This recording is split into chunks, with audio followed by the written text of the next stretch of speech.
Hello दोस्तों, मैं इमृताराम लोमरोड जी success point YouTube channel पर आपका स्वागत करता हूं। दोस्तों, हमने संस्कृत व्याकरण में पिछली क्लास में बात की थी कारक से संबंधित, जिसमें हमने 6 प्रकार के कारक संस्कृत में पढ़े थे। उन 6 के 6 कारकों की सामान्य जानकारी की बात की थी, उनके सूत्रों की बात की थी और कहाँ पर उसका प्रयोग होता है उनकी बात की थी। अब हम पढ़ेंगे दोस्तों, पहले हम विभक्तियों की बात करेंगे, विभक्तियां कितने प्रकार की होती हैं। उसके बाद में हम एक एक कारक को अलग से पढ़ेंगे, किस प्रकार कारक के क्वेश्चन पूछे जाते हैं, ये सारी जानकारी हम पढ़ेंगे। तो दोस्तों, सबसे पहले हम देखते हैं कारक प्रकरण। तो कारक प्रकरण में हम देखते हैं किसकी, विभक्ति। विभक्तियों का प्रयोग होता है कारकों के साथ। तो विभक्तियों की बात करें तो विभक्तियों के प्रकार कितने होते हैं, इनके प्रकार होते हैं दोस्तों 2। यानी विभक्तियां कितने प्रकार से लगती हैं, 2 प्रकार से लगती है। अगर पहली विभक्ति की बात करें तो आपकी विभक्ति होती है कारक विभक्ति। कौन सी विभक्ति, कारक विभक्ति होती है। और दूसरी विभक्ति की बात करें आपकी उपपद विभक्ति होती है।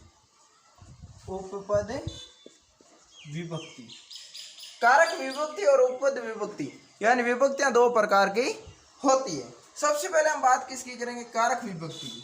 तो कारक विभक्ति में क्या होता है, क्रिया के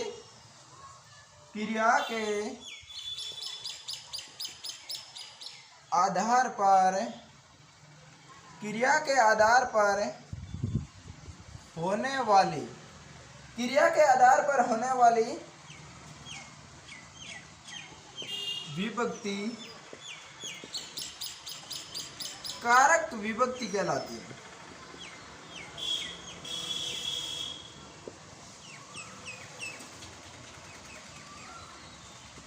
यानी क्रिया के आधार पर जो विभक्ति होती है वो क्या कहलाती है, कारक विभक्ति कहलाती है। जैसे हम दोस्तों एक उदाहरण देख लेते हैं। क्या देख लेते हैं, उदाहरण देख लेते हैं। बालकस्य मोदकम रोचते, ये आपका उदाहरण है। बालकस्य मोदकम रोचते। यहाँ पर हम दोस्तों जब देखते हैं तो यहाँ पर क्रिया के क्या आई है, क्रिया का धातु क्या है, क्रिया के अंदर रुच धातु है। कौन सी धातु, रुच धातु का रूप है रोचते। तो यहाँ पर क्रिया क्या है, रुच है। क्या है, रुच, इसके अंदर क्रिया है। और हम बात करते हैं रुच की, तो रुच में दोस्तों विभक्ति प्रयोग होती है चतुर्थी। ये बात करेंगे हम दोस्तों आगे, तृतीय पढ़ेंगे जब चतुर्थी विभक्ति प्रथमा द्वितीय तृतीय विभक्तियां पढ़ेंगे, तब ये बात करेंगे किसमें द्वितीय होती है, किसमें तृतीय चतुर्थी होती है। तो रुच धातु आपको ध्यान रखना है, रुच धातु में विभक्ति कौन सी लगती है, चतुर्थी विभक्ति लगती है। और हमारी क्रिया भी क्या है दोस्तों, ये रुच है, रुच का रूप है रोचते।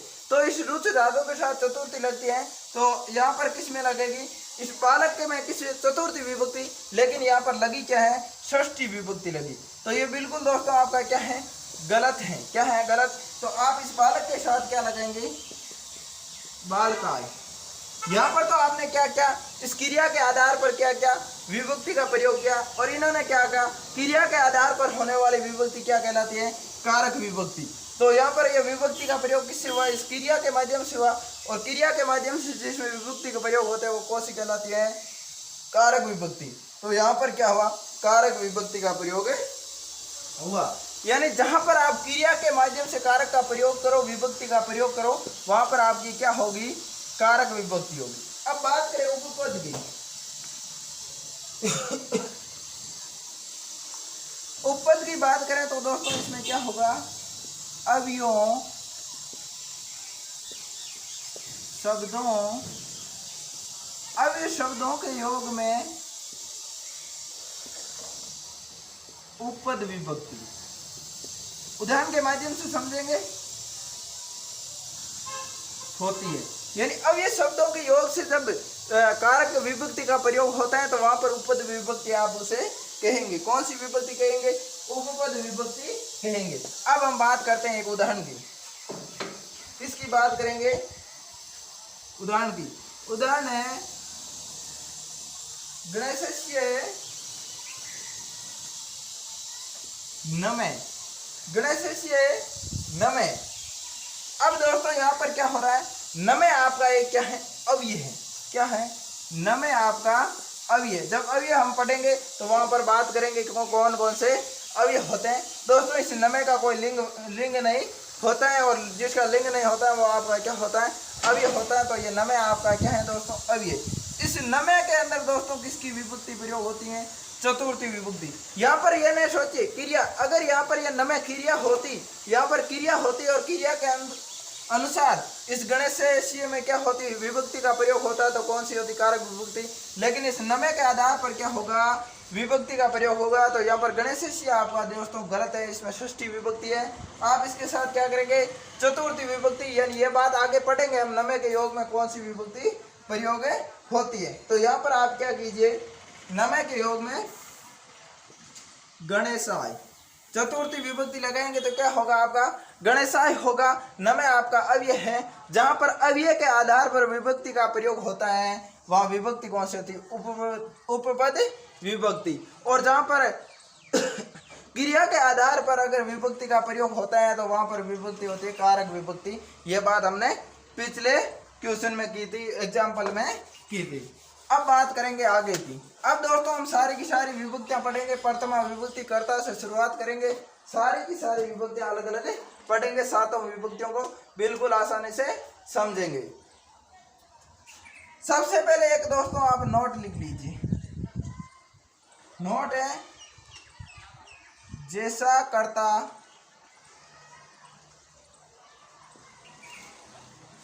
वैसी क्रिया, जैसा करता वैसी क्रिया, यानी जिस प्रकार जिस वचन लिंग और जिस पुरुष के अंदर आपका क्या हो, करता हो, उसी वचन लिंग और पुरुष के अंदर आपकी क्या होनी चाहिए, क्रिया होनी चाहिए। किसके अनुसार, क्रिया का प्रयोग किसके अनुसार होगा, कारक। यानी सभी कारकों में सातों विभक्तियों के अंदर, कितनी, सातों विभक्तियों के अंदर क्रिया का प्रयोग कर्ता के अनुसार होगा। तो अब हम बात करते हैं आगे की। तो हम किसकी बात करेंगे, कर्ता की, और विभक्ति कौन सी की बात करेंगे, प्रथमा विभक्ति की बात करेंगे। किसकी, प्रथमा विभक्ति की बात करेंगे कि कहां पर प्रथमा विभक्ति का प्रयोग होगा और कर्ता कारक आएगा, प्रथमा विभक्ति। तो दोस्तों प्रथमा विभक्ति में हमने कर्ता का प्रयोग कहां पर होता है, ये चीज तो हमने पिछली क्लास के अंदर बात कर ली थी। स्वतंत्र कर्ता जो सूत्र हमने पढ़ा था उसकी भी बात कर ली थी। लेकिन अगर प्रथमा विभक्ति की बात करें तो यहाँ पर एक और सूत्र आता है दोस्तों, प्रथमा विभक्ति का प्रयोग का, जिसको आपको कुछ नहीं करना, बिल्कुल थोड़ा ध्यान रखना है। प्रतिपदार्थ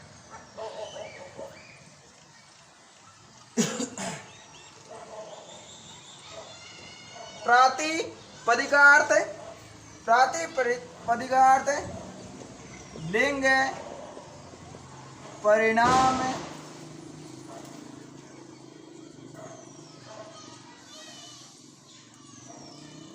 लिंग परिणाम वचन, लिंग परिणाम वचन है मात्रे।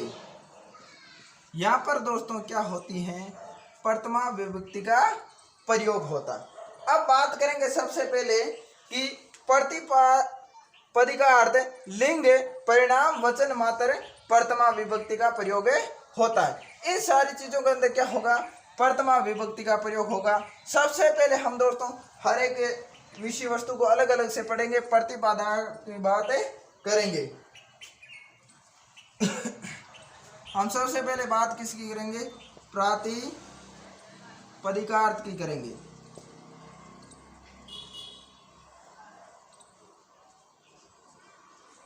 प्रातिपदिकार्थ की बात करें दोस्तों तो इसका अर्थ ही होता है क्या है, शब्द, सार्थक शब्द, सार्थक शब्द ही इसका अर्थ होता है। और सार्थक शब्द के रूप में बात करें तो यहाँ पर आएंगे क्या, आपके अव्यय। यानी जहां पर भी अव्यय हो उसमें आप विभक्ति कौन सी प्रयोग करेंगे, प्रथमा विभक्ति प्रयोग करेंगे। यानी अव्यय के साथ विभक्ति कौन सी लगाएंगे, आप प्रथमा विभक्ति लगाएंगे।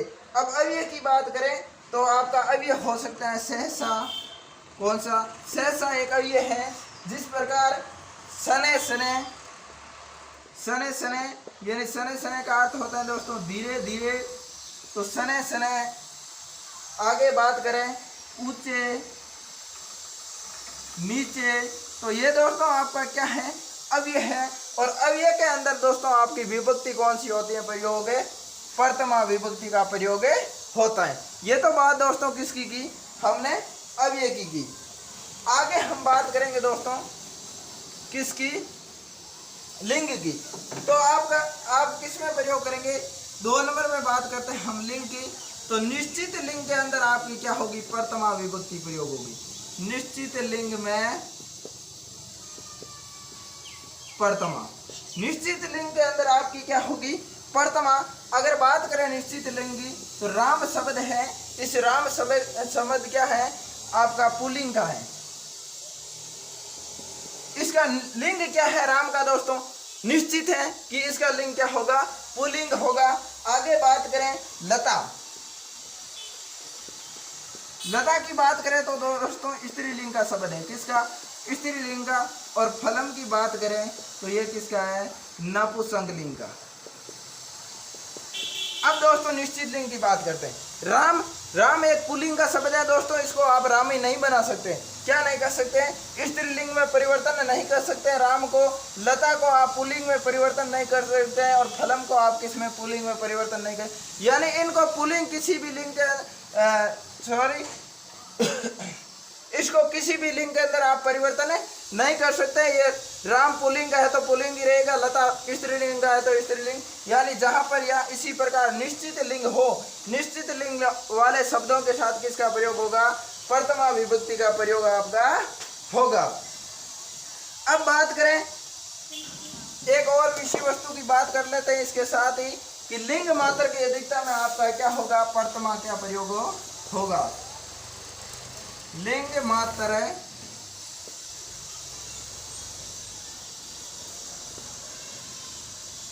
लिंग मात्र की अधिकता में प्रथमा, लिंग मात्र की अधिकता में आपका क्या होगा, प्रथमा। यानी लिंग मात्र की बात करें तो जिसके अंदर क्या हो, तीनों लिंग हो, तीनों लिंगों में क्या होगी आपकी, प्रथमा। तीनों लिंगों में प्रथमा, यानी तीनों लिंगों में प्रथमा की बात करें, जिस प्रकार आपका तट शब्द है, क्या है, तट है, तटी है, तट, तटी और तटम। जिस शब्दों का तीनों लिंगों के अंदर रूप चलता है, उस शब्दों के साथ भी आपका क्या होगा, प्रथमा का प्रयोग होगा। जिस प्रकार तट पुल्लिंग का है, तटी स्त्रीलिंग का, तटम नपुंसकलिंग। तो तट, तटी, तटम, यानी जिसके अंदर तीनों लिंगों। इसी प्रकार हम बात करते हैं दंड, दंडम, दंडा, किसकी, दंड, दंडम, दंडा, उसके अंदर भी क्या होता है, तीनों लिंग चलते हैं। और जिसके अंदर तीनों लिंग चलते हैं उसमें क्या होता है, आपकी प्रथमा विभक्ति का प्रयोग होता है। अब बात करें आगे की, आगे बात करते हैं परिणाम मात्र की, किसकी, परिणाम मात्र की।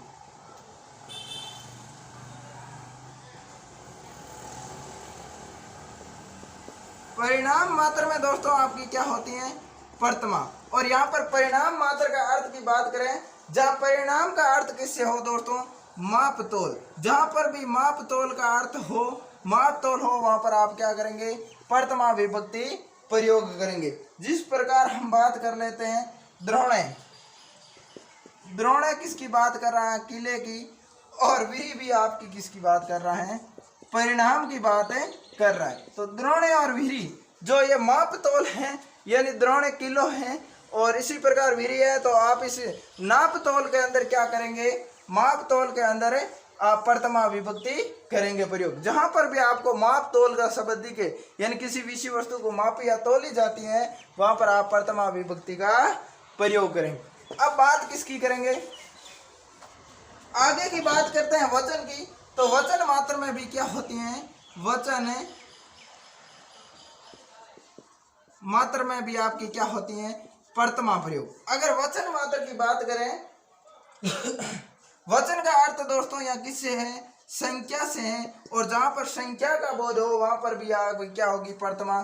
जिस प्रकार एका, एके, एका, एकम, यानी यहाँ पर एक की बात कर रहे हैं, पुल्लिंग, स्त्रीलिंग, नपुंसकलिंग, तीनों लिंगों में इसके रूप चल रहे हैं। और यहाँ संख्या क्या, एक। इसी प्रकार आप दो, दवे, दवे की बात कर सकते हैं, इसमें भी क्या होगा, आपकी प्रथमा विभक्ति। यानी आपकी वचन यानी संख्या का जहां पर अर्थ हो वहां पर आपकी क्या होगी, प्रथमा विभक्ति का प्रयोग होगी।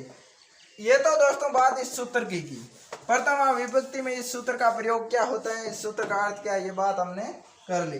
एक बात और लिख लीजिए कि संबंध में भी आपकी क्या होती है, संबंध में सॉरी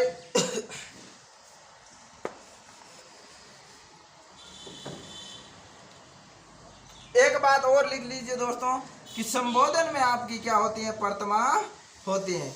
क्या होती है, संबोधन में प्रथमा। ये बात दोस्तों जब हमने शब्द रूप पढ़े वहां पर भी बात की थी कि संबोधन में क्या होती है, प्रथमा। जिस प्रकार हम संबोधन की बात करें तो आपका क्या है, हे रामे। हे रामे के अंदर दोस्तों यहाँ पर क्या हो रहा है, हे तो आपका संबोधन के रूप में प्रयोग हुआ है, हे किसके रूप में, संबोधन के रूप में प्रयोग हुआ है, और इस रामे के साथ क्या है, प्रथमा है। तो यहाँ पर संबोधन में भी क्या होती है, प्रथमा विभक्ति का प्रयोग होता है। तो दोस्तों ये थी आज की हमारी क्लास जिसके अंदर हमने प्रथमा विभक्ति का प्रयोग की, कर्ता की बात की। इसके अंदर दोस्तों आपको गहराई की कोई चीज़ नहीं है, जो चीज़ थी उस चीज़ को आपको समझा दिया गई, कर्ता में क्या होता है क्या नहीं होता है। आगे द्वितीय तृतीय चतुर्थी पंचमी षष्ठी सप्तमी इनके अंदर गहराई की चीज़ है, इनमें से ही दोस्तों आपको क्वेश्चन पूछा जाता है सबसे ज़्यादा। तो दोस्तों लगातार रूप से आप हमारे साथ जुड़े रहिए, हमारे चैनल को लाइक करें, सब्सक्राइब करें, ज़्यादा से ज़्यादा शेयर भी करें। आज के लिए इतना ही, धन्यवाद।